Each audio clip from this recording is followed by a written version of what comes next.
Hello everyone, it's Karen, welcome to another video. Today we're going to do an album review.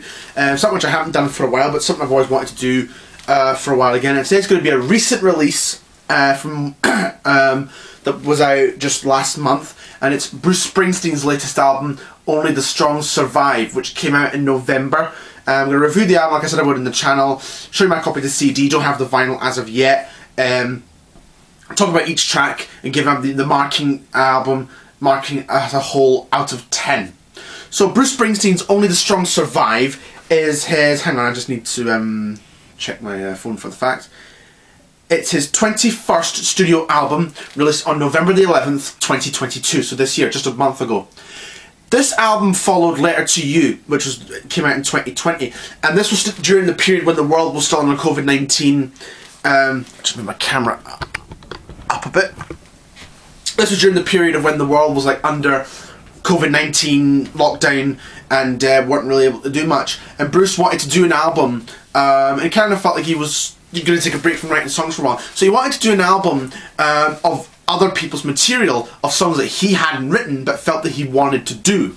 So he had done an album of various songs from different genres and categories. He had that, I think, pretty much done when he decided to scrap the idea, and upon discovering the Frank Wilson track, the Frank Wilson track, Do I Love You, Indeed I Do, he then decided to turn the album into a Souls cover, and he began to explore the concept. So Bruce began to cover from people like the Four Tops, Commodores, Jerry Butler, Jimmy Ruffin, Diana Ross and the Supremes, a whole bunch of people, soul songs, and even the Walker Brothers too.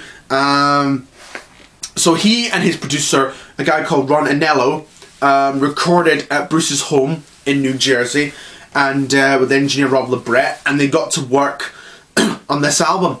And this album it was released in November, like I said. It reached number 8 on the US and number 2 in the UK, which is pretty good for the UK. But it managed to reach number 2 because of Louis Tomlinson. And I don't like One Direction or Louis Tomlinson, but no, Bruce Springsteen should have had the number 1 album over Louis. Sorry, that's just what I think. You can yell at your computer screens or phones at me if you want, but that's what I think. I think this album needs to be... Yeah, it's received positive reviews. Yeah, so it's a great album as well. So we'll talk about all the tracks now. So here's the front. Nice picture of Bruce in the front. I like the fact it says stereo down there with like the kind of homage to some of the 60s albums. It says covers volume 1 now. I'm hoping that there'll be a volume 2. I want to mention some of the material that he recorded during this period. He recorded a song called All I Know by Jimmy Webb, but that was for the album that was dropped, and then we had this. But I'm sure we'll get those songs eventually.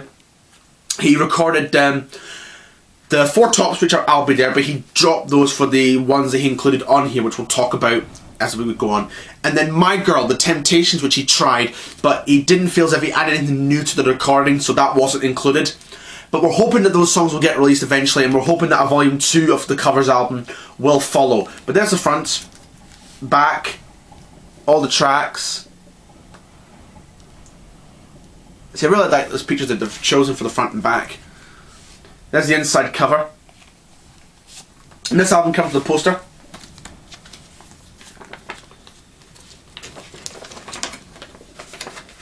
Which is the full front cover photo. I really like that.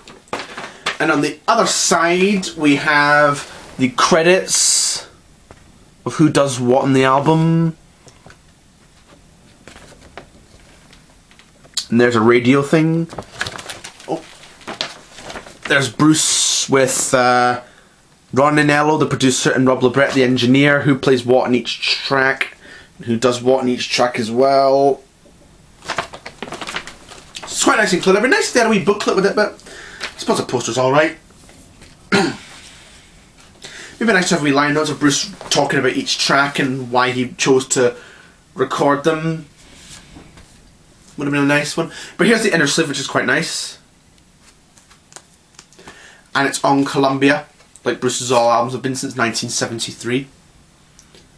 I really like that design actually. It's quite a nice sort of replica of the gold, like of a Columbia label from like the 70s and 80s.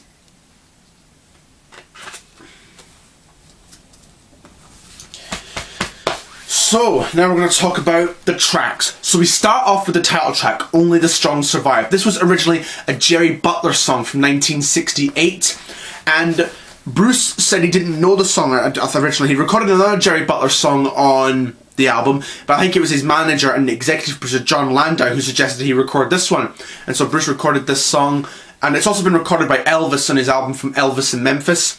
And this is a really good way to start off the album. I really like the way it starts off with the drum sound and it goes, and the female backing vocals doing the I remember, and then you hear Bruce talking, I remember my first love affair, the whole thing went wrong. I quite like that. I quite like the song. It's a great song, and it's a great way to start off the album. A great song to start the album off as well. Only the Strong Survive. It's a great one to start off with. And this was the first time I discovered the song. Now, some things we're going to talk about. There's some I've discovered for the first time in this album, so some I completely had no idea about. The next track up is Soul Days. Now, Soul Days is a Dobie Gray song from like 2000, and this is another pretty good song. He even has Sam Moore in it, who was in the duo Sam and Dave, and Sam is good friends with Bruce Springsteen. Bruce has credited Sam and Dave as a bit of an influence and inspiration. Sam Moore had sang with Bruce on Soul Driver on the Human Touch album in 1992, and then 30 years later they did it again for this album. And they do it for another song as well. I really like the fact that Bruce and for this one, and this is a great one as well. Good upbeat sort of song, and I really like the fact that Bruce says, "Here, I want to hear some whatever soul artist he mentions. I want to hear some Sam and Dave, Ray Charles." But it fades out. That's the annoying bit, is that it fades out when they try and talk of all the artists they want to hear. Of the Soul cover, and it's a good song, Soul Days, and this was actually considered to be a title, Soul Days, before Only the Strong Survive was recorded, and that was going to be the title of the album, was Soul Days. And then track 3 is quite a well-known and famous song, Night Shift, by the Commodores, which was originally 1985, their version, and they wrote the song originally as a tribute to soul singers Marvin Gaye and Jackie Wilson, who both passed away in 1984. And Bruce does a great job with this one as well. I actually heard the original of this one on the radio just recently, and Bruce does a great job with this one. I actually personally prefer his version. I like the sort of the percussion, the way it starts, and then the keyboards as well, and then Bruce sings it really well, and he sings it great. It's a great song as well. I think Bruce's version is like a tone slightly lower than the original Commodore's version, but it's a good version. I think I actually prefer Bruce's version over the Commodore's a bit. That's just my view. Some people may agree or disagree, like I say. Then we have Do I Love You. Night Shift was the second single from the album, released in October of 2022, and was considered to be the album title before Soul Days or Only the Strong Survive. So that's another good one there. Then we have, like I said, Do I Love You, Indeed I Do. This is originally a Frank Wilson song from 1965. Bruce said that when he heard the song, nobody knew it. Well, it's a very popular one in the Northern Soul here in the UK. It's very popular with the Northern Soul community. But nobody in the United States knows about it or heard about it. And Bruce discovered the song, and this was the song that made him decide to turn the album into a soul covers album. And it was the first single off the album. When I first heard it, I thought, I really like this. This is a great sort of wee upbeat sort of song, real feel-good song. I really like the backing vocals to it, and Bruce does a great vocal performance in this one as well. And this was the first song to be released from the album, and it was the first song I heard from it, and it was a really, really great song. I really like it. Next is The Sun Ain't Gonna Shine Anymore. Now, The Sun Ain't Gonna Shine Anymore was the Walker Brothers in 1966, and it was quite a very big hit for the Walker Brothers in '66. But I think somebody else done it before the Walker Brothers. I just need to check my research. It was Frankie Valli originally, but then the Walker Brothers had a very big hit with it in '66. And Bruce has a great version of this one as well, and he harmonises with himself in this track, and he does the lead vocals and backing vocals in this track as well. And compared it to the Walker Brothers, it sounds very similar. It's in a similar key to the Walker Brothers, and they're both good versions. I think they're both good versions. I couldn't choose which version out of the two I like to say. But that's a really great song, The Sun Ain't Gonna Shine Anymore, by the Walker Brothers. I heard of the song before because it appeared in like 1960s compilations that I've got on CD, and so that was how I kind of discovered the song. But I think I'd heard of the song from like, somewhere when I've been discovering like kind of music and things like that. I've kind of heard the song from somewhere. Yeah, that was a great one. Then we have Turn Back the Hands of Time. This is a completely new one. This is one I did not know. This was originally by Tyrone Davis. And I didn't know the song, like I said.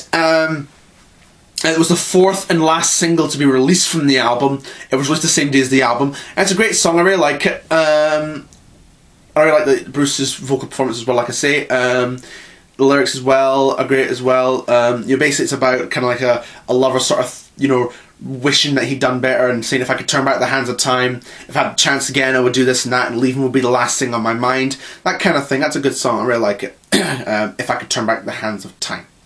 I really love the production of these songs. I think the production is fantastic in some of these songs.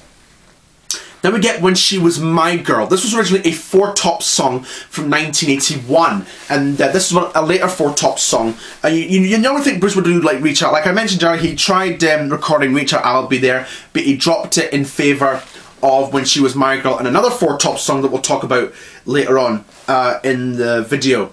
But When She Was My Girl, I really like this version. I really like Bruce's vocals and his production of it. He kind of has it true to the original, but it's a slightly key lower than the Four Tops. The Four Tops version's a key sort of slightly higher than the Bruce's version. But it's a good song. I really like it. I think both versions are good because I have actually discovered the versions of both versions of When She Was My Girl. So that's a great one. Probably one of my favourites in the album, When She Was My Girl. Then we have Hey Western Union Man. This was another Jerry Butler song, so two Jerry Butler songs in this album. This is another good one. Western Union Man was like, I think the Union Man were people that sent telegrams to people, and that's what the song is. Hey Western Union Man, send a telegram to my baby. That kind of lyrics. Excuse me. Another really good song. I like the production for it. I really like the kind of arrangement that he has. Again, I don't know the original too well. I discovered this one, like most songs in the album, I discovered this for the first time through this album. And so yeah, that's another really good one that I hadn't heard before, but that's a great song as well. Hey Western Union Man. Then we get one called I Wish It Were Rain. I Wish It Would Rain, sorry. I Wish It Would Rain was the Temptations. In 1967 they did their version of it, and this was recorded, and this is a great version. I really like this version more because Bruce has it a lot longer and he has like a raining sound effect to the song as well at the end, and I really like the orchestra and the kind of backing vocals as well, and the sort of production of this one as well. This is another great one. Again, one that I discovered for the first time, like most songs I'm going to say, but there will be one like near the end of the album that I'd already known about, which we'll touch upon later on. Okay, and then we have Don't Play That Song. Now, Don't Play That Song was originally by Ben E. King in 1962. Now, Ben E. King was like the lead singer, I think one of the singers from The Drifters, but then he left and had a solo career, and a big hit was Stand By Me, and this was one of his big hits as well, Don't Play That Song, but it was also a big hit for Aretha Franklin as well in like 1970. And I haven't heard Aretha's or Benny King's version, so I can't compare. But I like Bruce's version of this one. I really like the sort of production, like the horns, and I really like the start of the song. He goes, "Hey, come on, let's get the band going!" I really like that the way he starts off that song, and I really like the horns to it. And it's an upbeat song. I really like the song. I really like the backing vocals as well, and even like the fact he turns it into his own song in a way, because in the middle he does a thing like he did when Point Blank. I remember those summer nights down by the shore as the band played With You in My Arms, and we walked across that floor. And then you went away, I don't care if you lied, let's dance, that kind of thing. And it's a really great song. This was the third single of the album, released 2 weeks after Night Shift, funnily enough. It seemed like every 2 weeks up to, from when the album was announced to the release, they would release a song from the album. And even the teaser had like a car radio where you would turn the sort of dial as if it was a radio, and you would get a snippet of each track. So now it kind of makes sense that those 4 tracks would then end up being released as singles into the lead up to the album, in a way. So there was that, and okay, and then we're going to Any Other Way, which is one of 2 William Bell songs in this album. Now, Any Other Way is a pretty good song, quite a nice, good upbeat song with the horns in it. One that I kind of need to listen to a bit more because I don't really know the song too well or all that well. But it's a good song. I like it. It's a pretty good song. I really like it. Then we have I Forgot to Be Your Lover, which is another William Bell song that I like. That's on this album. And this one also features Sam Moore. It's a really nice song with like the violins and the orchestra. It's quite a nice one. And Sam Moore and Bruce do great harmony vocal performances on it, as they do in Soul Days as well. See, another really great song is I Forgot to Be Your Lover. Then we have Seven Rooms of Gloom. Seven Rooms of Gloom is another Four Tops one, and this was the other one that he decided to include as opposed to Reach Out I'll Be There, and include When She Was My Girl as well. But he included that one as well. Bruce kind of starts it off similar to the original, I think. I haven't heard the original, so I can't comment. But the original starts off with, I see a house, whatever the lyrics are. I need to kind of listen to the song again. But it's kind of like that. He kind of stays true to the original when he does that. But I don't know what it's like in terms of key of performance, because I haven't heard the original recordings of some of these songs yet. But I definitely need to sort of listen to them. But I have heard the original Do I Love You, Indeed I Do. And it's like sort of key higher. That one, I meant to say that's a key higher. Do I Love You, Indeed I Do. But Bruce's version is sort of a key lower, but still a good version. So that's Seven Rooms of Gloom. Again, one that I kind of need to listen to again and sort of refreshing my mind a bit. Then we have What Becomes of the Broken Hearted. Now, this was originally a Jimmy Ruffin song from 1966.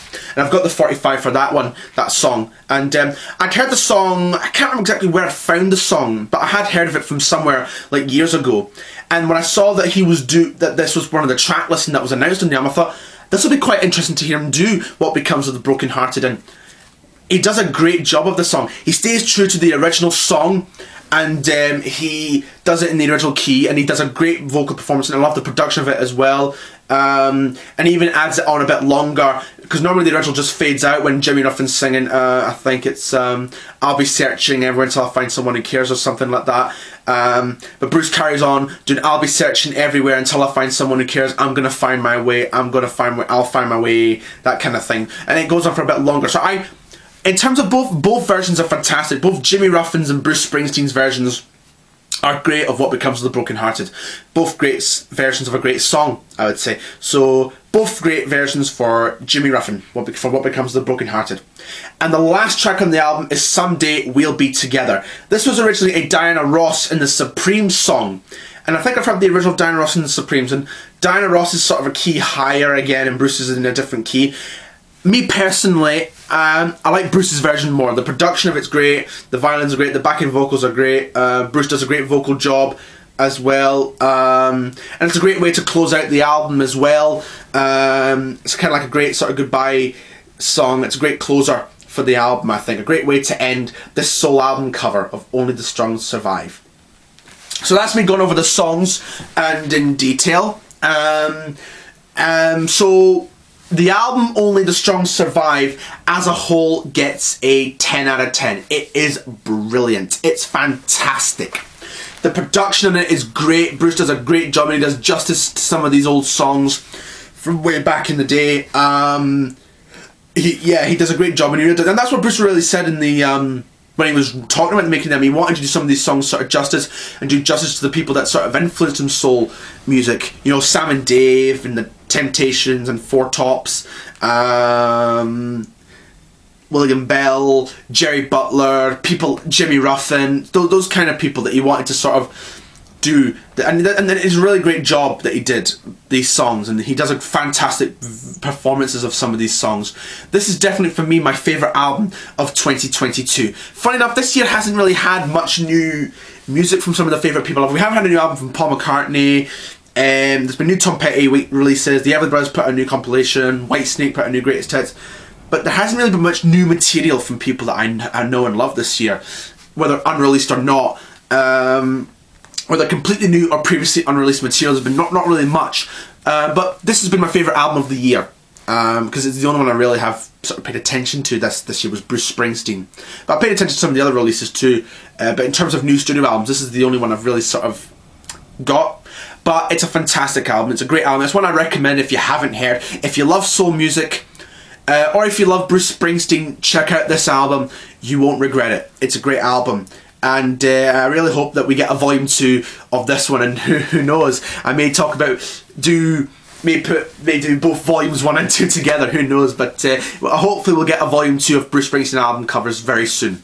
And there'll probably be a Tracks 5 box set. And on a personal note, I'm seeing Bruce Springsteen on his upcoming tour in Edinburgh in May at the Murrayfield Stadium, so I'm really looking forward to that. I saw him before at Hampden in 2016, but it'll be great to see him again live. But and hopefully I'll get the vinyl version of this one quite soon. But like, comment, subscribe if you enjoyed this video, and we'll see you for the next video. But if we don't see you before, have a happy holidays.